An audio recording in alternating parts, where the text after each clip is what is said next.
আমি এটাই চেয়েছিলাম, 1 মিনিট বসতে দিলেও সেটাই হতো জয়। 4 ঘন্টা বসতে দিয়েছেন। আমি 300 জন অত্যাচারিত, 200-র বেশি শহীদ পরিবার, তাদের প্রতিনিধিদের নিয়ে আমি 14ই জুলাই বসব। একটা বিরাট জয় পেলেন বিরোধী দলনেতা। আপনারা যারা ভাবছেন যে জয় শুধুমাত্র নির্বাচনেই হয়, ভোটের ফল প্রকাশের পর যে দল বেশি সংখ্যক আসন পায় তারাই জয়ী হয়, অ্যাকচুয়ালি আপনারা যদি প্রত্যেক দিনের রাজনীতি ক্লোজলি ফলো করেন তাহলে কিন্তু প্রত্যেক দিনের জয় পরাজয়ের কাহিনী প্রত্যেক দিনেই রচিত হয়। এবং আপনারা অতীতেও দেখেছেন বারবার কলকাতা হাইকোর্টের যখনই দ্বারস্থ হয়েছে বিজেপি বিভিন্ন ইস্যু নিয়ে, তখনই কিন্তু তারা একদিকে যেমন জয়লাভ করেছেন, অন্যদিকে রাজ্য সরকারে বা প্রশাসনকে চোখে আঙুল দিয়ে তাদের ভুলগুলো বারবার দেখিয়ে দিয়েছে এই রাজ্যের কলকাতা হাইকোর্ট। যদি সত্যি কলকাতা হাইকোর্ট বা ন্যায়ালয় না থাকতো তাহলে পশ্চিমবঙ্গ আর আফগানিস্তানের মধ্যে ডিফারেন্সিয়েট করা হয়তো যেত না। এখনো পর্যন্ত আইনের শাসন যেটুকু বজায় রয়েছে তা কার্যত বাধ্য হতে হয় এই প্রশাসনকে, শুধুমাত্রই কলকাতা হাইকোর্ট বা বিভিন্ন কোর্ট আছে বলে। আপনাদের জানাতে চাইবো যে বিরোধী দলনেতা শুভেন্দু অধিকারী যে কেন তিনি একজন অন্যতম বিরল রাজনৈতিক নেতৃত্ব এবং কেন তিনি এই রাজ্যের বর্তমান প্রশাসন তৃণমূল কংগ্রেসের জন্য অত্যন্ত একটা কঠিন প্রতিপক্ষ, তার কারণ হচ্ছে তিনি যেটা শুরু করেন সেটা তিনি শেষ করে ছাড়েন। আপনারা জানেন যে একটা লড়াই চলেছিল, শুভেন্দু অধিকারী তিনি রাজভবনে ঢোকার চেষ্টা করেছিলেন পোস্ট পোল ভায়োলেন্সে অত্যাচারিত মানুষদের নিয়ে, এবং প্রথম দিনই আপনারা জানেন যে প্রশাসন হঠাৎ করে রাজভবনের গেট আগলে দাঁড়িয়ে পড়ে, শুভেন্দু অধিকারীকে ঢুকতে দেয়নি প্রথম দিন। শুভেন্দু অধিকারীর সেই দিনের সাংবাদিক সম্মেলন বা সেই দিনে সাংবাদিকদের বলা বক্তব্যগুলো আপনাদের যদি মনে থাকে তাহলে আপনারা শুনতে পারবেন বা আপনারা রিকল করতে পারবেন। শুভেন্দু অধিকারী বলেছিলেন আমি এর শেষ দেখে ছাড়ব, এবং তিনি বলেছিলেন আজকে যারা আমাকে ঢুকতে দিলেন না তাদেরই আমাকে স্যালিউট করে ঢোকাতে হবে, এবং এর থেকেও বড় আন্দোলন তৈরি করে দিলেন আজকে এই আটকে আপনারা। বিরোধী দলনেতার সেই দিনের প্রত্যেকটা কথা কিন্তু তিনি সত্য প্রমাণিত করেছে। কিভাবে একে একে আপনাদের সামনে আসছি। প্রথম কথা তিনি বলেছিলেন যে এর শেষ দেখে ছাড়বো। হ্যাঁ, তিনি শেষ দেখেই ছাড়লেন, তার কারণ কলকাতা হাইকোর্ট একেবারে নির্দেশ দিয়ে দিয়েছে যে রাজভবনের গেটের সামনে শুভেন্দু অধিকারী ধর্নায় বসতে পারবেন। একটা বিরাট নৈতিক জয় তার কাছে, যে রাজ্য প্রশাসন একেবারেই দাঁত নখ বার করে শুভেন্দু অধিকারীকে রাজভবনে গেটে ঢুকতে দেয়নি, সেই রাজ্য প্রশাসনকে আজকে মেনে নিতে বাধ্য হচ্ছে যে শুভেন্দু অধিকারী ঠিক এই একই জায়গায়, যে জায়গায় অভিষেক বন্দ্যোপাধ্যায় 2023 সালের অক্টোবর মাসে ধর্নায় বসেছিলেন, ওই একই জায়গায় শুভেন্দু অধিকারী ধর্নায় বসবেন। এটা গেল প্রথম বক্তব্য। তিনি বলেছিলেন যে আমি শেষ দেখে ছাড়বো, তিনি শেষ দেখেছেন। দ্বিতীয়ত তিনি বলেছিলেন যে এই রাজ্যের পুলিশ যারা আজকে আমাকে রাজভবনের গেটে ঢুকতে বাধা দিলেন তারাই আমাকে স্যালিউট করে ঢোকাবে, কার্যত সেটাই ঘটেছিল। সেটাও আবার কলকাতা হাইকোর্টের নির্দেশে শুভেন্দু অধিকারী অত্যাচারিত মানুষদের নিয়ে রাজভবনে ঢোকার পারমিশন আদায় করে নিয়েছিলেন, কার্যত সেখানেও আরো একটা থাপ্পড় কিন্তু খেতে হয়েছিল রাজ্য প্রশাসনকে। এবং শুভেন্দু অধিকারী তৃতীয় যে বক্তব্য সেই দিন দাঁড়িয়ে বলেছিলেন আজকে আপনারা এই সামান্য একটা কর্মসূচিকে আটকে দিয়ে কার্যত একটা বড় কর্মসূচি তৈরি করার সুযোগ করে দিলেন। সেটাই হলো, শুভেন্দু অধিকারীর কিন্তু ধর্নায় বসার কোনো ইচ্ছা বা কোনো রকমের পরিকল্পনা অন্তত সেই দিন ছিল না, কিন্তু তিনি সিদ্ধান্ত নিলেন সেই দিন, যেদিন তাকে আটকে দেওয়া হলো, রাজভবনে ঢুকতে বাধা দেওয়া হলো, সেই দিন শুভেন্দু অধিকারী প্রশ্ন করলেন যে আপনারা 144 ধারার নাম করে আমাকে আটকে দিলেন, আর এই আপনারাই তো অভিষেক বন্দ্যোপাধ্যায়কে 4-5 দিন ধরে ধর্নায় বসতে কোনো আপত্তি তোলেননি। এবং তারপরেই তিনি ঘোষণা করেন যে আমিও ওই একই জায়গায় ধর্নায় বসবো, এবং পারমিশন দেবেন না জেনেই তিনি কলকাতা হাইকোর্টে চলে গিয়েছিলেন। দেখুন আপনারা, শেষ পর্যন্ত তিনি লড়াই করলেন, যুদ্ধে জয়ী হলেন, এবং কার্যত তিনি কলকাতা হাইকোর্টে অমৃতা সিনহার বেঞ্চ থেকে আদায় করে আনলেন যে তিনি ওই 14ই জুলাই অর্থাৎ এই রবিবারের পরের রবিবার রাজভবনের ঠিক ওই নর্থ গেটের সামনে যেখানে অভিষেক বন্দ্যোপাধ্যায় ধর্নায় বসেছিলেন সেই জায়গায় শুভেন্দু অধিকারী ধর্নায় বসবেন, এবং 4 ঘন্টার জন্য ধর্নার অনুমতি দিয়েছে কলকাতা হাইকোর্ট। কলকাতা হাইকোর্টের তরফ থেকে বলা হয়েছে সর্বাধিক 300 জন অত্যাচারিত বা 300 জনকে নিয়ে তিনি ধর্নায় বসতে পারবেন। সেখানে বাদবাকি আর যা নর্মস রয়েছে সেই নর্মসগুলো তাকে মেনে চলতে হবে। কিন্তু শুভেন্দু অধিকারী তিনি বলছেন এটা আমার নৈতিক জয়। দেখুন, তিনি যে কোনো জায়গায় চাইলে ধর্নায় বসতেই পারতেন, রাজভবনের সামনেই যে তাকে ধর্নায় বসতে হবে এটা তার একটা নৈতিক জয়। অভিষেক বন্দ্যোপাধ্যায় ঠিক ওই জায়গায় ধর্নায় বসেছিলেন। কেন অভিষেক বন্দ্যোপাধ্যায়কে 144 ধারা ভেঙে ধর্নায় বসতে দেওয়া হবে? ঠিক এর প্রতিবাদেই কিন্তু শুভেন্দু অধিকারীর বক্তব্য ছিল। ধর্নায় বসার থেকেও শুভেন্দু অধিকারীর বক্তব্য ছিল যে আপনাকে নিরপেক্ষ ভূমিকা পালন করতে হবে। প্রশাসনকে নিরপেক্ষ ভূমিকা পালন করতে বাধ্য করালো শুভেন্দু অধিকারীর এই জয় এবং কলকাতা হাইকোর্টের এই নির্দেশ। কি বললেন বিরোধী দলনেতা, শুনুন আপনারা। আমি কৃতজ্ঞ। আমি 300 জন অত্যাচারিত মানুষকে নিয়ে বসবো। আমি কোর্টের কাছে আমার নীতিগত লড়াই ছিল। ভাইপো রাজভবনের গেটে বসলে 144 থাকে না। 5 দিন ধরে নাটক ড্রামা করেছেন। আমার এই লড়াইটা আমাকে কোর্ট আজকে আমার লড়াইকে কোর্ট সিলমোহর লাগিয়েছে। আমি এটাই চেয়েছিলাম। 1 মিনিট বসতে দিলেও সেটাই হতো জয়। 4 ঘন্টা বসতে দিয়েছেন। আমি 300 জন অত্যাচারিত 200-র বেশি শহীদ পরিবার তাদের প্রতিনিধিদের নিয়ে আমি 14ই জুলাই বসব। শুনলেন বন্ধুরা, কার্যত জয় ছিনিয়ে আনলেন। আপনাদের বললাম না যে রাজনীতিতে শুধুমাত্র এই ভোটের নির্বাচনের পর কে জিতবে সেটাই শুধুমাত্র একমাত্র জয় হয় না, তার কারণ নির্বাচন যে কিভাবে পশ্চিমবঙ্গে হয় সেটা আপনারা জানেন। কিন্তু এই যে ছোট ছোট যে জয়, প্রশাসনের বিরুদ্ধে শুভেন্দু অধিকারী একা লড়াই করে যে জয়গুলো ছিনিয়ে আনছেন, এগুলো তো প্রত্যেকটাই একটা বড় বড় পরাজয় এই রাজ্য প্রশাসনের কাছে। রাজ্য প্রশাসন কেন তারা আটকাতে গেল? তারা তো তার মানে কি, যে রাজ্য প্রশাসন শুভেন্দু অধিকারীকে ঢুকতে বাধা দিয়েছিলেন রাজভবনের গেটে, সেই রাজ্য প্রশাসনকেই তো আজকে ব্যবস্থা করে দিতে হবে শুভেন্দু অধিকারী যাতে ধর্নায় বসে। মুখ পুরলো কাদের?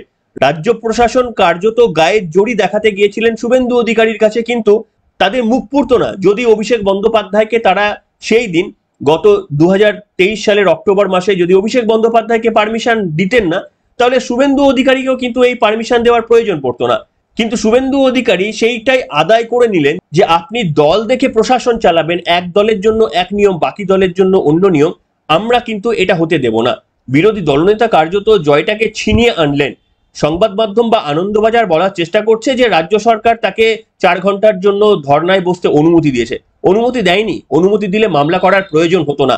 অনুমতি দেয়নি বলে শুভেন্দু অধিকারী মামলা করেছিলেন, এবং যখন বলেছিলেন মামলাতে সওয়াল হয়েছিল যে কেন অভিষেক বন্দ্যোপাধ্যায়কে অ্যালাউ করা হচ্ছে আর কেন শুভেন্দু অধিকারীকে অ্যালাউ করা হচ্ছে না, এবং 144 ধারা জারি থাকা সত্ত্বেও অভিষেক বন্দ্যোপাধ্যায় যে সেদিন ধর্নায় বসেছিলেন তা নিয়ে পুলিশ কোনো পদক্ষেপ নিয়েছিলেন কিনা এই প্রশ্নেরও কোনো উত্তর দিতে পারেনি, এবং বলা হয়েছিল কোনো পদক্ষেপ নেয়নি।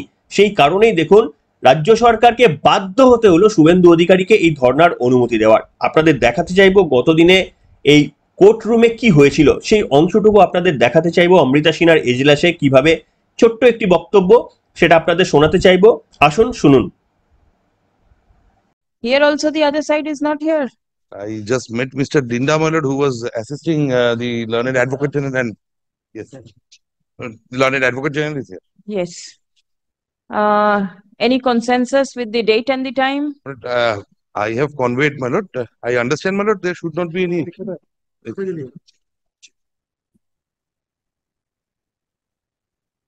But 4 hours on Sunday, 14th Very July, from 10 a.m. Very good. But may kindly direct one thing: this should not be a precedent for 4 hours. No, People my will lord, keep on coming saying that no, my- you have allowed 1, then 2, then why not 3, You'll- why not 4? no, your ladyship. It is because No, kindly there is a because. keep that point open. Where I need to address your lordship on that. I'll keep the writ petition pending. Yes, Don't yes, worry. that has to be adjudicated. Yes, the writ will remain Has to pending. be- No issues with that. Please come. হ্যাঁ, আমরা 4 ঘন্টায় অসুবিধা। The learned advocate general has disclosed before this court, upon instruction from the respondent authorities, that the petitioners will be permitted for a sit-in demonstration. What is the But, term? sit-in demonstration. Sit-in demonstration on the 14th of July 2024 for a period of 4 hours from 10 a.m. in the morning at the place where request was made for conducting the demonstration. It's a peaceful dharna. Stop.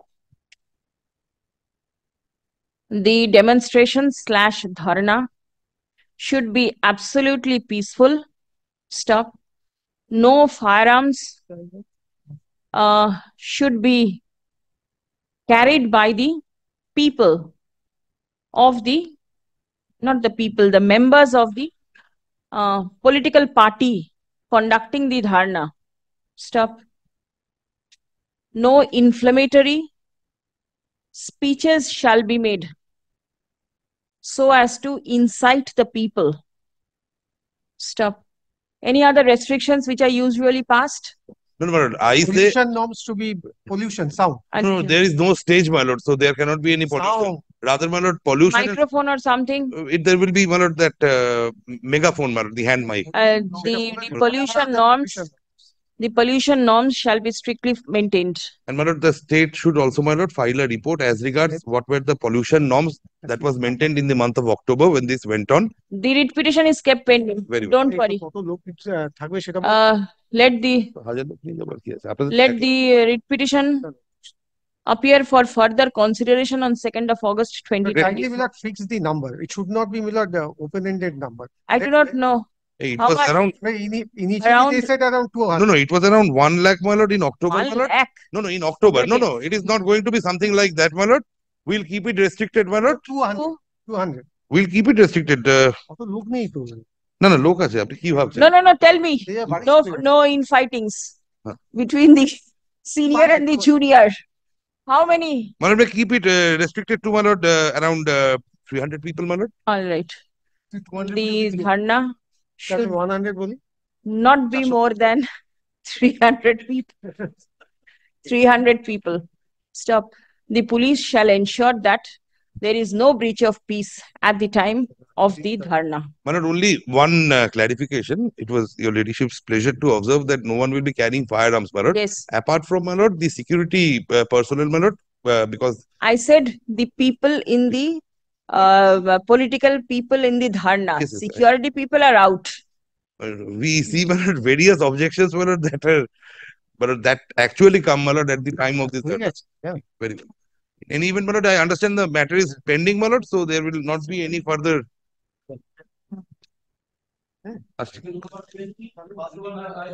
Item number 6. শুনলেন বন্ধুরা, একেবারেই জয় ছিনিয়ে আনা, এটাকে বলে জয় ছিনিয়ে আনা। তার কারণ রাজ্য প্রশাসন তো আর নিজেই তারা সিদ্ধান্ত নিয়ে নেয়নি। আমরা ধরে নিতেই পারি যে এখানে মুখ্যমন্ত্রী মমতা বন্দ্যোপাধ্যায় তারও এই ধরনের মতামত ছিল, তিনিও চাননি যে শুভেন্দু অধিকারী রাজভবনের সামনে ধর্নায় বসুক। কিন্তু দেখুন, আপনি যদি অভিষেক বন্দ্যোপাধ্যায়কে অ্যালাউ করেন তাহলে কেন শুভেন্দু অধিকারীকে অ্যালাউ করবেন না? প্রশাসনের কাছে তৃণমূল বিজেপি এর দুটো আলাদা বার হয় নাকি? প্রশাসনের কাছে তো দুটোই সমান হওয়া উচিত। কিন্তু রাজ্যের মুখ্যমন্ত্রী মমতা বন্দ্যোপাধ্যায় তার বক্তব্য সম্পূর্ণ আলাদা। তিনি আবার মনে করেন যে তৃণমূল যেখানে ধর্নায় বসবে সেখানেই তোমাদের ধর্নায় বসতে হবে, তার কি মানে রয়েছে? অর্থাৎ রাজ্যের মুখ্যমন্ত্রী তিনি কিন্তু পক্ষপাতমূলক তার কথা আগেও শোনা গেছে এবং কয়েকদিন আগে প্রশাসনিক বৈঠকে এই সম্পর্কে তিনি মন্তব্য করেছিলেন। তিনি আবার একটা অদ্ভুত কথা বলেছিলেন। তিনি বলেছিলেন যে অভিষেক যেখানে ধর্নায় বসেছিলেন ওখানে নাকি 144 ধারা ছিল না, অথচ কলকাতা হাইকোর্টে যখন শুনানি হয়েছিল তখন কিন্তু রাজ্য সরকারের যিনি আইনজীবী তিনি এই তথ্য দেননি যে অভিষেক বন্দ্যোপাধ্যায় যেখানে বসেছিলেন সেখানে 144 ধারা ছিল না। এই বক্তব্য কিন্তু রাজ্য সরকারের আইনজীবী দেননি। মমতা বন্দ্যোপাধ্যায় কিন্তু সেটা প্রশাসনিক বৈঠকে বলছেন সেখানে নাকি 144 ধারা ছিল না। এটা নতুন তথ্য। কে ভুল বলছেন, রাজ্য সরকারের আইনজীবী না মমতা বন্দ্যোপাধ্যায়? সেটা আপনারাই বিচার করে দেখবেন। এবং মমতা বন্দ্যোপাধ্যায় কি বলছেন যে আমরা 21শে জুলাই যেখানে সভা করব তোমাদের সভা করতে হবে, আমরা যেখানে ধর্নায় বসবো তোমাদের ধর্নায় বসতে হবে, এটা চলে নাকি? আসলে কেন চলবে না? রাজ্যের মুখ্যমন্ত্রীকে এই প্রশ্নটা করা যেতেই পারে, কেন হবে না? আপনারা যা সুবিধা পাবেন এই একটা রাজনৈতিক দল হিসাবে বাকি বিরোধী দলরা কেন পাবে না? দুটো রাজনৈতিক দলের কি আলাদা আলাদা প্রায়োরিটি থাকবে? সংবিধান বা আইন কি দুটো রাজনৈতিক দলের জন্য দুটো আলাদা নিয়ম বলতে পারে? কি বলেছিলেন রাজ্যের মুখ্যমন্ত্রী মমতা বন্দ্যোপাধ্যায় প্রশাসনিক বৈঠকে? তার বক্তব্যে কিন্তু একেবারেই পক্ষপাতমূলক একটা বক্তব্য ছিল যে তৃণমূল কংগ্রেস পেতেই পারে, তা বলে তোমরা কেন পাবে? শুনুন তার সেই বক্তব্য। বুঝতে হবে এটা পলিটিক্যাল ব্যাপার নয়, এর মধ্যে অনেক সেন্সিটিভিটি আছে। অভিষেকের একবার রাজভবনের সামনে ধর্ণা দিয়েছিল, সেটা তখন 144 ছিল না, নর্থ গেটে যেটা করেছিল। যারা আজকে ইস্যুটা তুলে রাজনীতি করার চেষ্টা করছে, যা করব আমরা সবই তাদের করতে হবে। দিল্লিতে কাউকে বসতে দেয়? এমনকি পার্লামেন্টে ভোটে, স্পিকার ইলেকশনে ভোট চাইলে ভোটও দিতে দেয় না। আজকে জেতার পরেও 1 মাস ধরে আমার এমএলএরা বসে আছে, গভর্নর ওত দিতে দিচ্ছে না। মানুষ ইলেক্ট করেছে, ওনার কি অধিকার আছে? শুনলেন বন্ধুরা, মুখ্যমন্ত্রী মমতা বন্দ্যোপাধ্যায় এই বক্তব্য বলেছিলেন যখন কিন্তু রায়টা আসেনি, তার আগেই বলেছিলেন যে অভিষেক বসতেই পারে, তা বলে তুমি কেন বসবে। শুভেন্দু অধিকারীর আপত্তি ছিল ঠিক ওই জায়গায়, অভিষেক যদি বসে তাহলে আমি কেন বসবো না। এবং আপনারা বলুন, শুভেন্দু অধিকারী সঠিক কথা বললেন নাকি মমতা বন্দ্যোপাধ্যায় সঠিক কথা বললেন? শুভেন্দু অধিকারী বলছেন যে ইকুয়ালাইজেশন, সকলকে সমান অধিকার দিতে হবে। আপনি যদি ধর্নায় বসতে পারেন তাহলে আমরা কেন পাবো না? আপনার সময় 144 দ্বারা থাকে না, আমার সময় 144 দ্বারা এমপ্লয় হয়ে যায়। নিশ্চিতভাবে সকলের জন্য সমান সুযোগ থাকা উচিত গণতান্ত্রিক দেশে। আপনারা কাকে সমর্থন করলেন, শুভেন্দু অধিকারীর বক্তব্যে না মমতা বন্দ্যোপাধ্যায়ের বক্তব্যে? আজকের পর্বে লিখে জানান। তবে ওই যে আপনাদের আরো একটা বললাম যে শুভেন্দু অধিকারী তিনি কিন্তু যে ম্যাচটা ধরেন সেটা শেষ পর্যন্ত নিয়ে যান।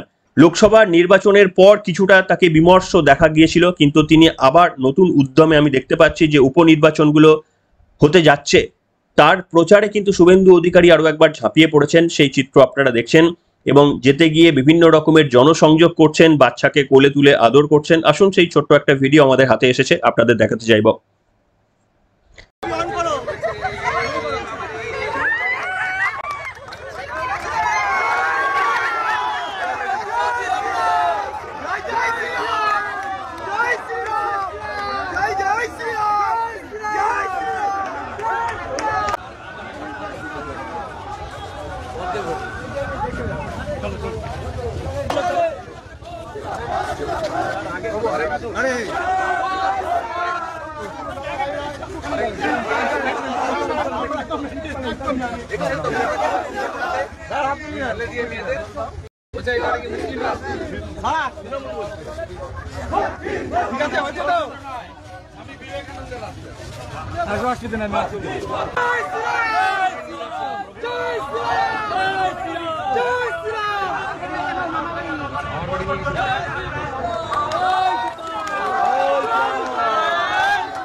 দেখলেন বন্ধুরা, অর্থাৎ আরো একবার জনসংযোগের কাজটা কিন্তু বিরোধী দলনেতা শুভেন্দু অধিকারী তিনি শুরু করে দিয়েছেন এবং বিভিন্ন তরফ থেকে বলা হচ্ছিল এই দোষ বা এই যে লোকসভার পরাজয় তার দায় শুভেন্দু অধিকারীকে নিতে হবে।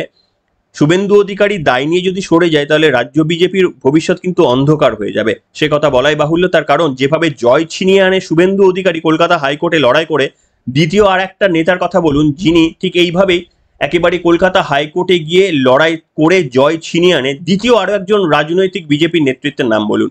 যাই হোক, তবে সর্বশেষ যেটা আপনাদের শোনাতে চাইবো, শুভেন্দু অধিকারী কিন্তু তিনি যথেষ্ট লিডিং ভূমিকা নেন, কিন্তু তা সত্ত্বেও নিজের দলের কোনো নেতার বিরুদ্ধে কোনো বক্তব্য রাখেন না।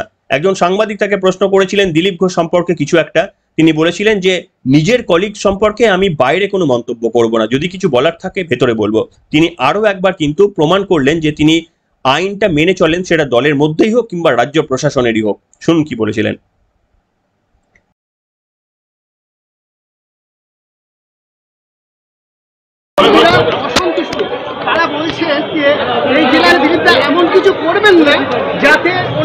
আমি এগুলো নিয়ে বলি না, এগুলো নিয়ে বলি না। আমাদের পার্টির কোনো কলিগ নিয়ে কোনো কথা আমি বাইরে বলি না। আমাদের লড়াই মমতা ব্যানার্জি এবং অভিষেক ব্যানার্জির হাত থেকে মালকে বাঁচানো। এসবে খরচ করার মতো সময় খরচ আমি করি না। আমাদের প্রত্যেকের লড়াই একই। শুনলেন বন্ধুরা, এই জন্যই শুভেন্দু অধিকারী এই প্রিন্সিপাল মেনে চলেন বলেই, এইরকম একটা ডিসিপ্লিন ফলো করেন বলেই কিন্তু তার রাজনৈতিক এইভাবে উত্থান। বাইরে যেখানে খুশি সৌমিত্র খানের মতো মুখ খুলে দেন না, সকলকেই সম্মান করেন এবং তিনি শেষ পর্যন্ত লড়াইটা চালিয়ে দেখিয়ে দেন, রাজ্যবাসীর কাছে প্রমাণ করে দেন যে তার জোর রয়েছে, তার কথার একটা দাম রয়েছে। তিনি যদি কিছু একটা বলেন মানুষ আশ্বস্ত হয় যে হ্যাঁ, যদি শুভেন্দু অধিকারী বলেন যে শেষ পর্যন্ত লড়বো, তার মানে তিনি শেষ পর্যন্ত লড়বেন। মানুষ কিন্তু এটা বিশ্বাস করে কিন্তু বাকি রাজনৈতিক নেতৃত্ব যদি বলে শেষ পর্যন্ত লড়াই আমরা করব, তাহলে মানুষের কিন্তু অতটা আস্থা জন্মায় না যতটা শুভেন্দু অধিকারীর বক্তব্যের পর জন্মায়। আপনারা কি আমার সঙ্গে সহমত পোষণ করছেন নাকি আপনাদের দ্বিমত রয়েছে? আজকের পর্বে লিখে জানান। এখনকার মতো এখানে শেষ করলাম।